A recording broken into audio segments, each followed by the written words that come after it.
Assalamualaikum warahmatullahi wabarakatuh. Waalaikumsalam warahmatullahi wabarakatuh. Apa kabar Pak? Alhamdulillah sehat. Ibu sehat? Alhamdulillah. Alhamdulillah. Sebelumnya saya mengucapkan terima kasih Bapak yang telah berhubungan kepada saya. Terkait ini saya berwawancara mencari Bapak sebagai kepala sekolah.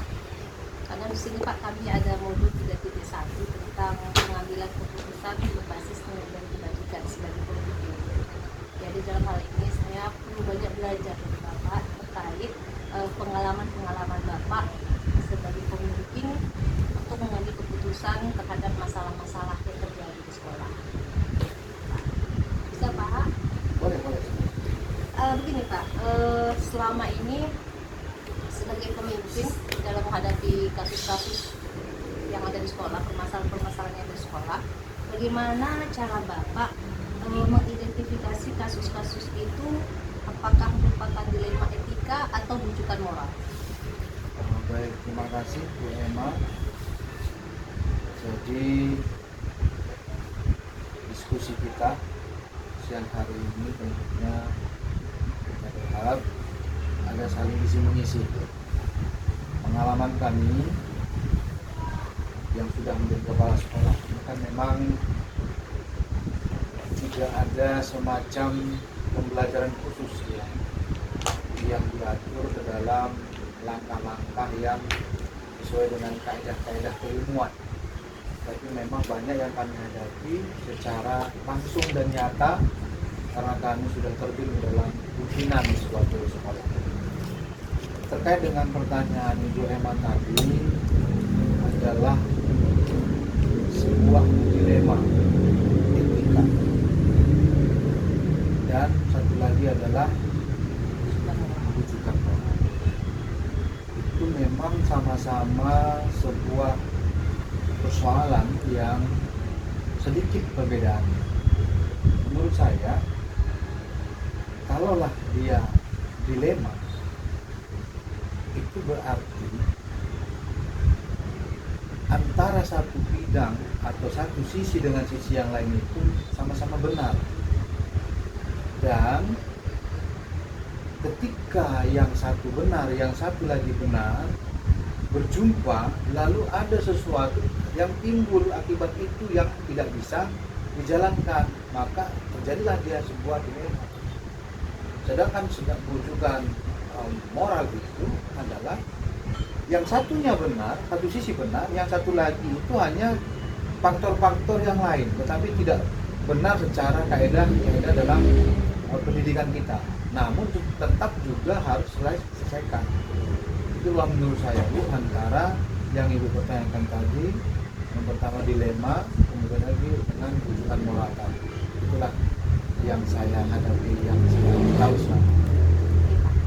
Pertanyaan kedua Pak, bagaimana Bapak selama ini menjalankan pengambilan keputusan, terutama untuk kasus-kasus yang dilema tadi Pak, benar lawan benar. Kalau bisa Bapak ambil contoh Pak biar lebih bisa saya pahami. Baik, terima kasih. Sebenarnya contoh ini memang banyak, namun saya ambil satu contoh saja. Bayangkan Bu, seorang siswa yang latar belakangnya itu adalah dari keluarga yang kurang mampu, kemudian keluarganya juga broken home, tempat tinggalnya pun tidak jelas, kadang di rumah ayah, kadang di rumah ibu, kadang di rumah nenek. Sementara anak masih kecil, masih usia sekolah.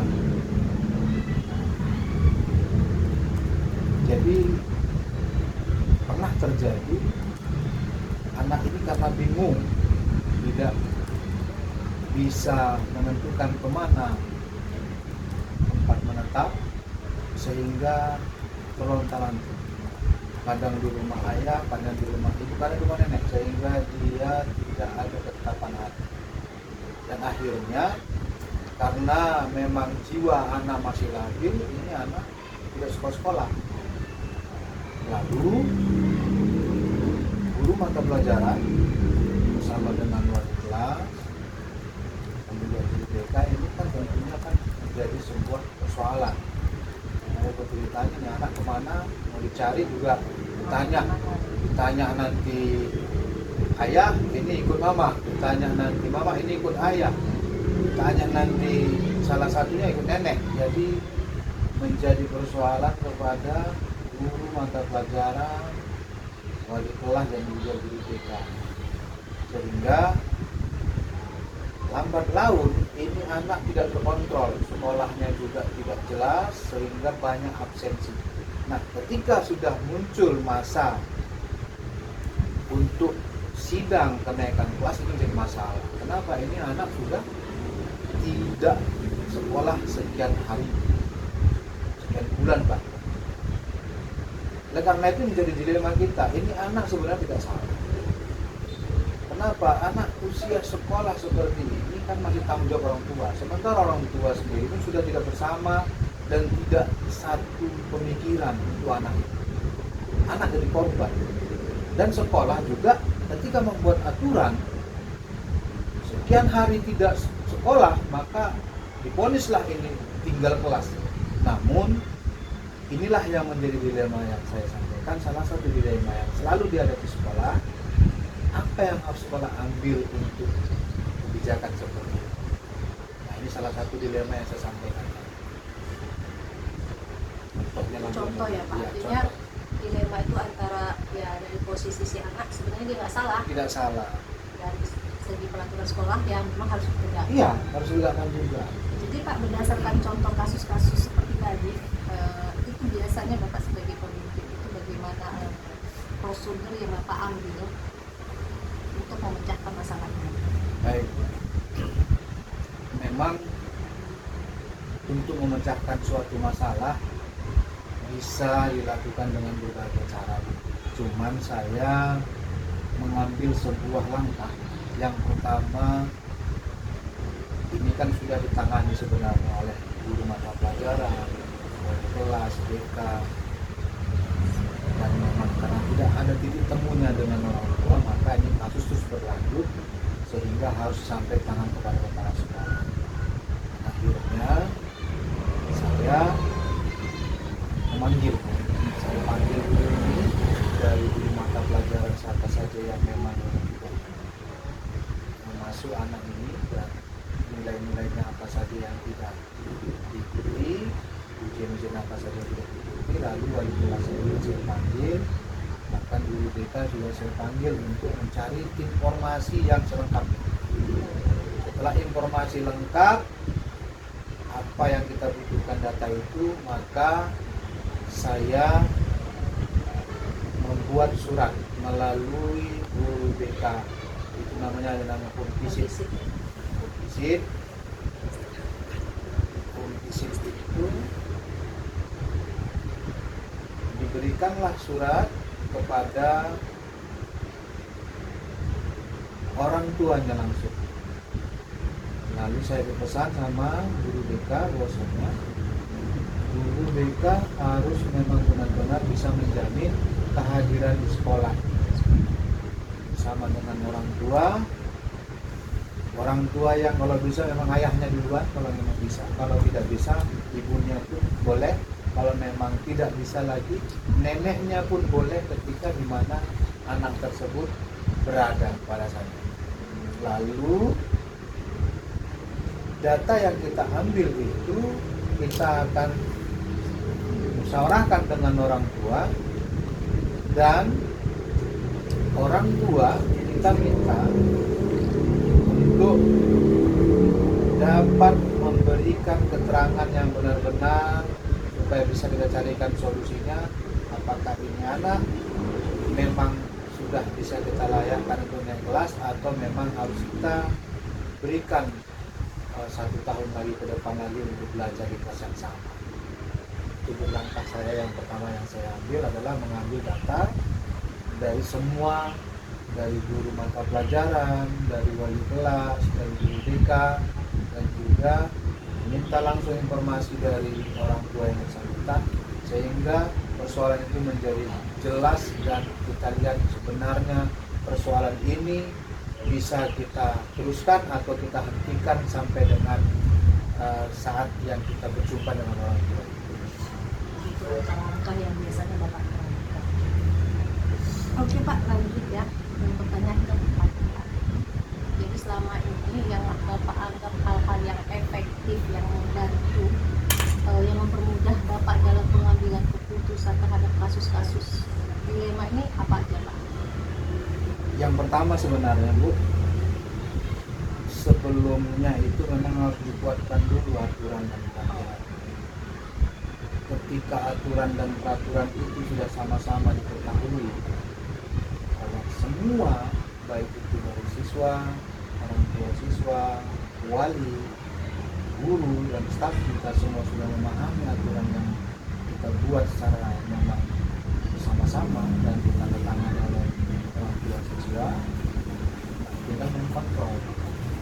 Ketika aturan itu tidak dipati, langsung kita kontrol, sehingga peluang-peluang itu ke depannya lagi terjadi hal-hal yang tidak kita inginkan itu makin kecil. Dari situ kita mengontrol. Jadi perlu ada aturan yang baku ya Pak, artinya baku, itu jelas, dan memang merata. Kemudian Pak, kira-kira selain tadi cara yang efektif yang mempermudah Bapak, hal-hal yang efektif, apa nih yang menjadi tantangan Bapak nih dalam pengambilan keputusan pada kasus-kasus dilema seperti tadi? Ya. Memang Bu, yang pertama ini kurang dukungan dari orang tua juga. Maka toh di dalam kelas itu kan sebenarnya ada nomor yang bisa dihubungi, namun sampai saat ini juga masih ada beberapa orang tua yang memang enggan untuk memberikan nomor kontak untuk dihubungi oleh kelas, guru mata pelajaran, dan bahkan BK kalau terjadi sesuatu dengan anaknya. Sebenarnya kalau ini ada dukungan dari orang tua dengan kontak, kita kan bisa langsung komunikasi. Hari itu ada masalah, hari itu bisa selesai. Jadi jangan berlarut dia. Jadi kalau kita lagi nomor lagi, kemana alamatnya lagi, kan sulit. Ya sulit, apalagi murid kita banyak kan. Kalau murid kita sedikit, bisa lah. Ini murid kita banyak. Kemudian nomor kontak tak ada. Nah itunya makanya saya dari awal saya sampaikan, memang aturan dan peraturan itu ketika memang kita buat kesepakatan bersama, didukung oleh orang tua dan semua kalangan, mudah-mudahan segala sesuatu yang memang tidak baik itu akan kita kecilkan. Jadi itu salah satunya Bang, dukungan orang tua lah kita harapkan, dan memang itulah menjadi harapan kita. Kalau didukung dengan orang tua, anaknya itu pasti lebih mudah lagi ke arah.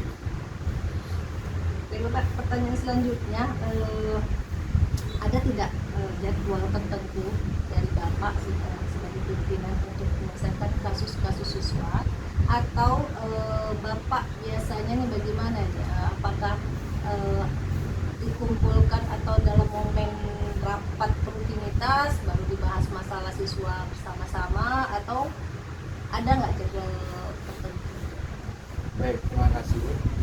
Jadi begini, saya selalu membuka keran demokrasi dan evaluasi serta menyampaikan program bersama. Jadi dibicarakan bersama, dilaksanakan bersama, evaluasi bersama. Itu kita laksanakan 3 bulan di sekolah bersama dengan seluruh guru dan staf. Artinya di situ kita bisa melihat hal-hal apa yang mau kita perbaiki ke depan dan hal-hal apa yang mau kita capai ke depan sama-sama. Dan di situ juga termasuk dengan laporan setiap hari di kelas, BK, di rumah tata pelajaran, apa yang dikendala dalam proses KBM. Termasuk misalkan wali kelas melaporkan ada sudah 3 hari hadir ini siswanya, maka di situ dan tidak harus berbicara. Namun itu secara bulanannya. Kalau secara aturan yang sudah kita sepakati, bahwasanya sekolah itu membuat SOP, SOP penanganan kasus dan masalah siswa. Baik itu yang harian, siapa yang menangani di lapangan, siapa ketika jam KBM itu siapa yang menangani. Ketika di lapangan itu piket, ketika nanti jam kegiatan belajar mengajar di kelas, guru mata pelajaran. Ketika dia nanti memang tidak bisa diselesaikan di dalam guru mata pelajaran itu, barulah diserahkan kepada wali kelas. Dan kalau wali kelas memang nanti agak kesulitan menyelesaikannya, itu barulah sampai kepada guru BK. Dan kalau memang ini sudah diantar beberapa kelas dan antar BK juga tidak bisa diselesaikan, itulah baru sampai kepada kepala sekolah untuk turut menyelesaikan masalah tersebut. Itu adalah SOP yang sudah dibangun di SMP Negeri 1 dan 2. Dalam proses Bapak, artinya itu keputusan terakhir di Bapak. Jadi sebelum keputusan terakhir itu, apakah ada seseorang yang membantu Bapak itu untuk mempermudah pengambilan keputusan? Artinya ada nggak pihak-pihak yang membantu Bapak? Baik, terima kasih. Baik, nah, ini dia. Artinya kepala sekolah itu kan bukan penentu sebenarnya. Nah, tetapi kepala sekolah itu adalah yang menjalankan aturan. Sebenarnya yang membuat aturan itu dulu, kita sepakati. Yang membuat aturan itu semua elemen, termasuk siswa, kalau nanti yang berkaitan dengan siswa dan orang tua.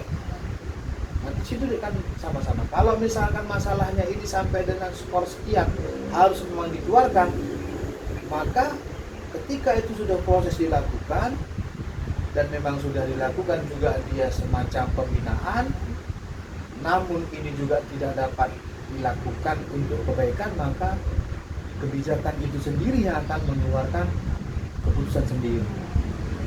Tapi memang aturan yang sudah kita sepakati dalam SOP, aturan penegakan disiplin di sekolah kita itu semuanya keterlibatan, semuanya membantu, semua membantu kepala sekolah, termasuk piket membantu.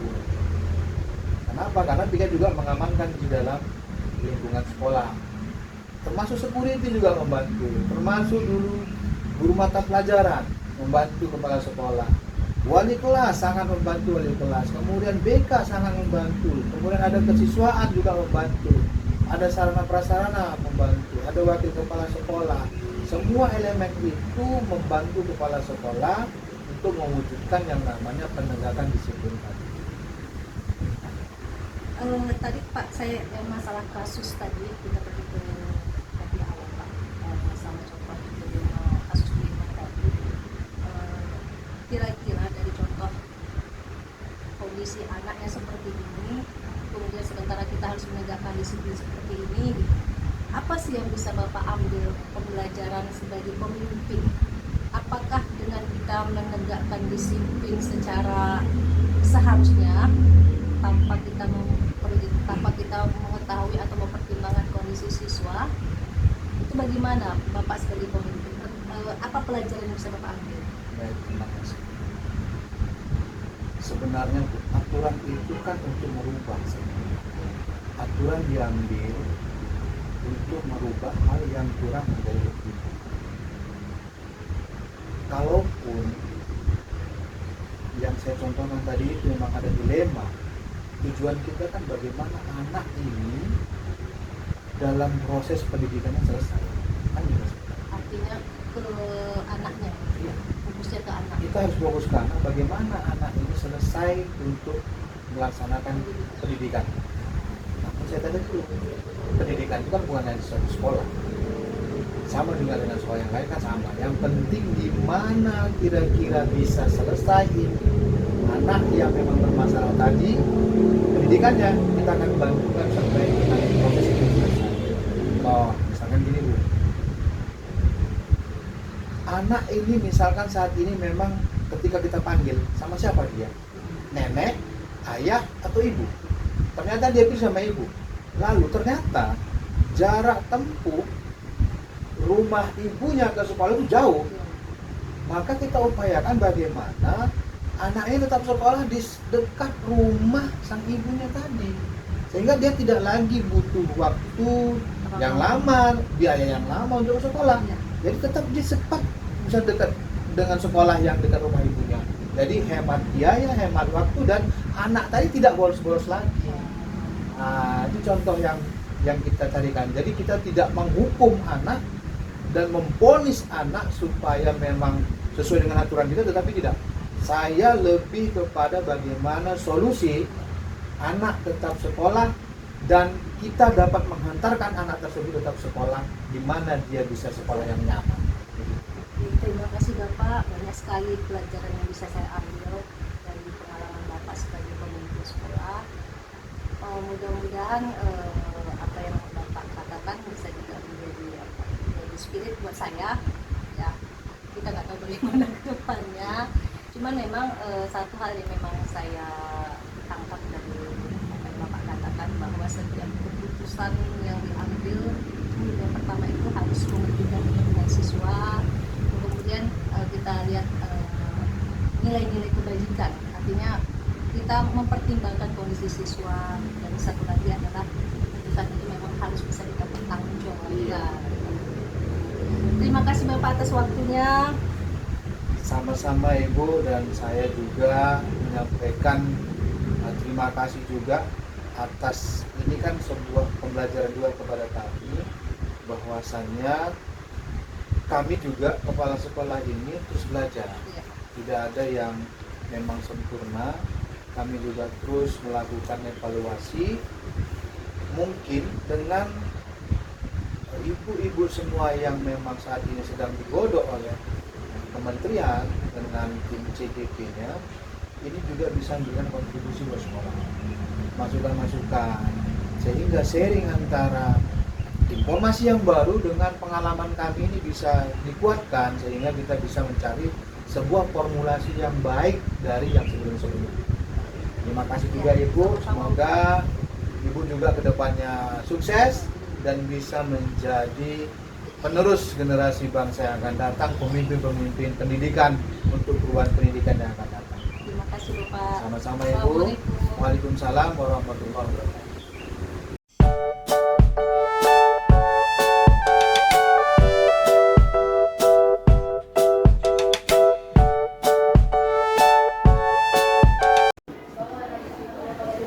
Assalamualaikum Pak Adit. Waalaikumsalam Ibu. Terima kasih ya Pak Adit atas keuangan waktu Pak Adit. Saya lupa terkait tugas saya. Saya kan sebagai calon Mbak Angkatan 6 terkait tugas saya di modul 3.1 tentang pengambilan keputusan berdasarkan nilai kebijakan sebagai pemimpin. Kali Bapak sebagai kepala sekolah, Bapak itu tentu di SMP 5 ini. Sebelumnya Pak, boleh Bapak perkenalkan diri dulu? Baiklah, Bu, nama saya Muhammad Prana Aditya, SPD MATS Daum. Saya adalah kepala sekolah di SMP Negeri 5 Tanjung Balong. Nanti saja, Bu. Ada banyak yang mau saya tanya Bapak. Selama turun Bapak menjadi kepala sekolah kan pasti banyak peristiwa-peristiwa yang Bapak alami terkait dalam pengambilan keputusan sebagai seorang pemimpin. Dan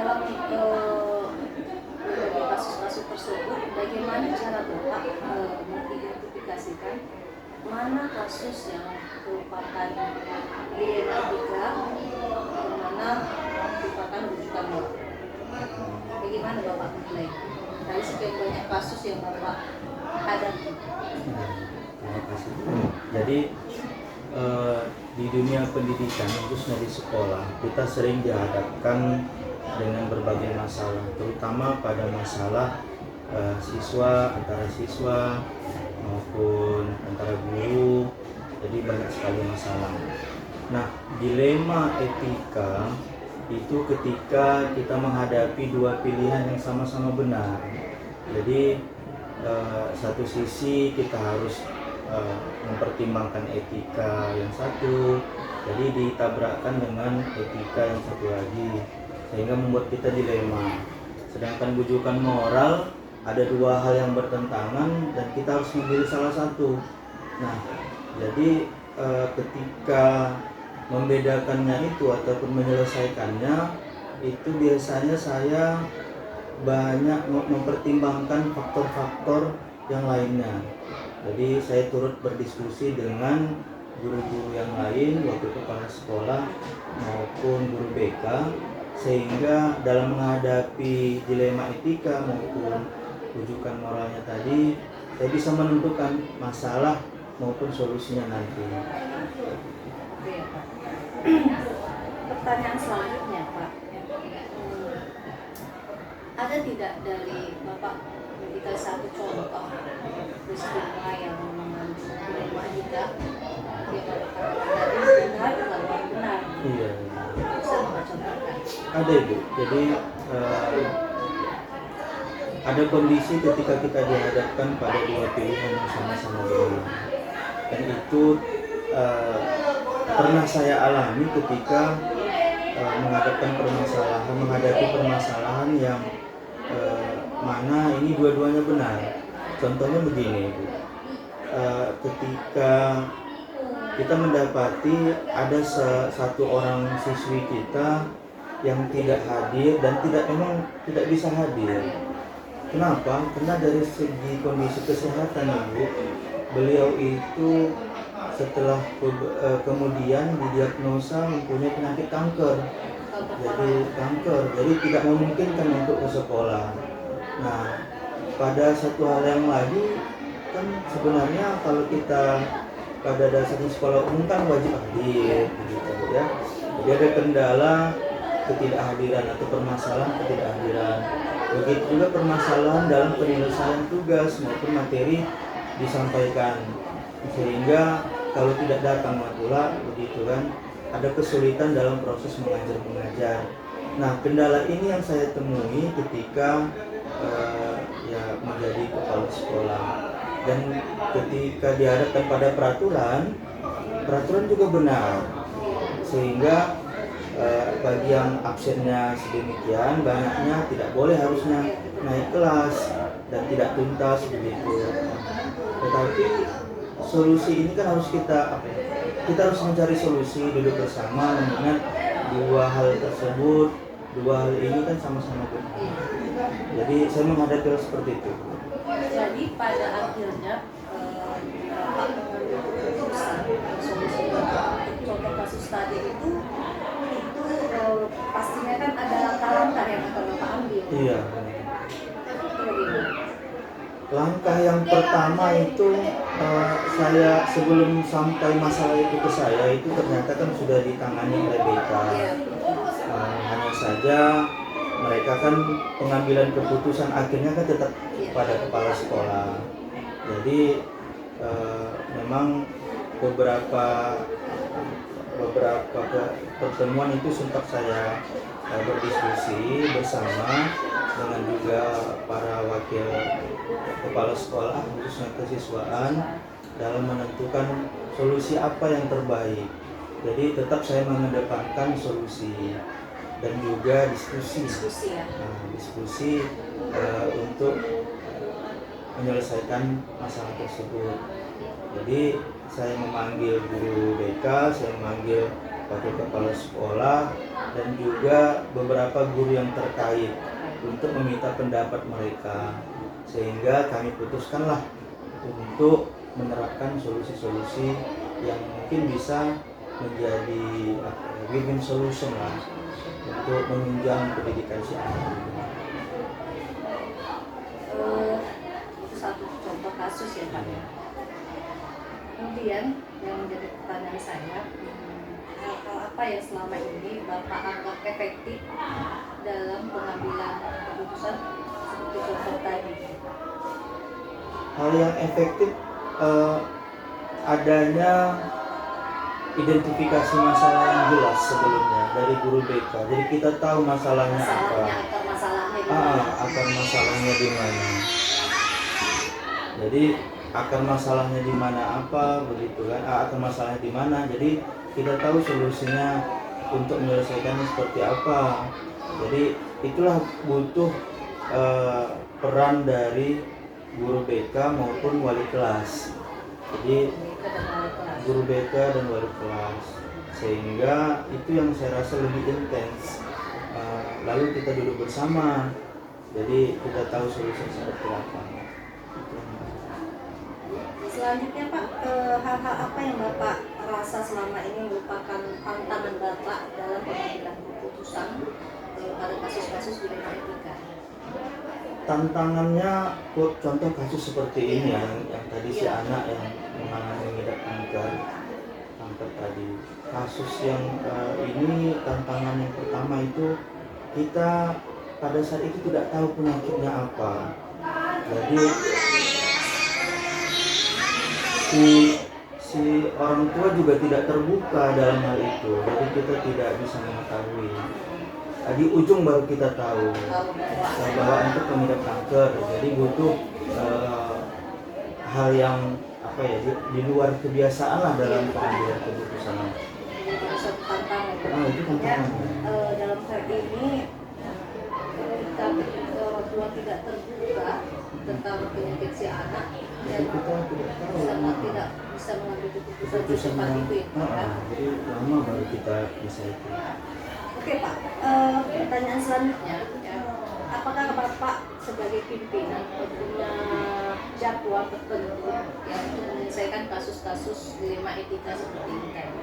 Artinya apakah Bapak misalnya begini, apakah menyelesaikan permasalahan siswa itu, permasalahan siswa itu dalam suatu kurun waktu ini, misalnya di minggu sekian semua permasalahan siswa dikumpulkan, atau Bapak menyelesaikan per kasusnya? Atau bagaimana yang selama ini Bapak terapkan? Selama ini saya tetap berkoordinasi dengan guru BK untuk memantau perkembangan, dan juga ada rapat rutin antara para guru dan juga TU Jadi semua dikumpulkan. Semua dikumpulkan. Tersendiri juga ada dengan BK. Per kasus juga ada Ibu, kalau memang butuh segera untuk diselesaikan, itu biasanya kita buat jadwal tertentu. Jadi caranya seperti itu. Kemudian ada nggak Pak faktor-faktor yang selama ini Bapak rasakan bisa mempermudah Bapak dalam membantu Bapak dalam mengambil keputusan? Faktor yang sangat berguna saya rasa itu ya, adanya komunikasi yang baik antara sekolah dengan orang tua. Sekolah dan orang tua. Ya, itu saya rasa, nah itu yang harus kita jaga dengan baik. Yang kedua, adanya apa namanya, kesediaan ataupun keterbukaan dan kelapangan hati para pendidik begitu, untuk tidak hanya sekedar mentransfer. Sebenarnya ini tugas pokok para pendidik, hanya saja di lapangan kan sering kita hadapi kondisi atau situasi yang berbeda. Jadi jika si pendidik itu memiliki jiwa yang sangat besar untuk mendidik atau motivasi yang sangat besar, saya rasa faktor tersebut bisa sangat membantu dalam menyelesaikan masalah. Saya tertarik kasus tadi Pak, solusinya gimana itu Pak? Pada akhirnya apa keputusan yang diambil? Jadi itu ada sekitar di ujung itu dia dengan solusi yang kami terapkan itu dia belajar di rumah. Belajar di rumah, ujian juga di rumah, dengan kita berikan tugas-tugas dan jadwal tertentu. akhirnya beliau adalah nilainya untuk berlapor dan naik kelas. Meskipun ketika naik kelas kemarin beliau telah berpulang, sudah meninggal dunia. Pertanyaan terakhir Pak, intinya seperti itu ya Pak? Iya. Jadi kira-kira ini pembelajaran apa yang bisa Bapak petik dari pengambilan contoh kasus tadi?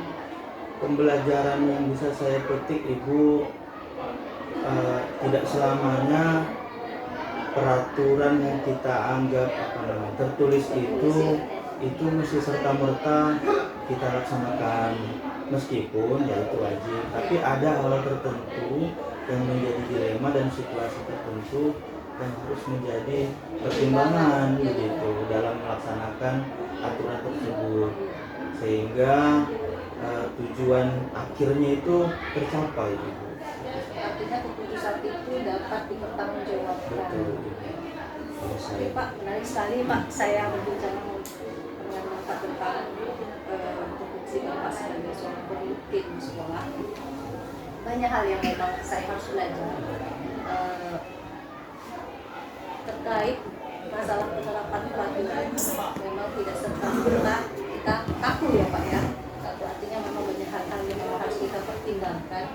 Karena memang tujuan dari pengambilan keputusan itu kan tetap yang pertama adalah memungkinkan kepentingan siswa, dan kemudian ada nilai-nilai kebajikan yang bisa kita ambil atau kita terapkan di dalam kasus tersebut, dan pada akhirnya keputusan yang kita ambil itu harusnya bisa dipertanggungjawabkan untuk turut jangka panjang. Oke, terima kasih Pak Adit atas kesediaan waktunya. Bapak juga sibuk. Maaf sekali saya mengganggu Bapak. Terima kasih Pak. Assalamualaikum.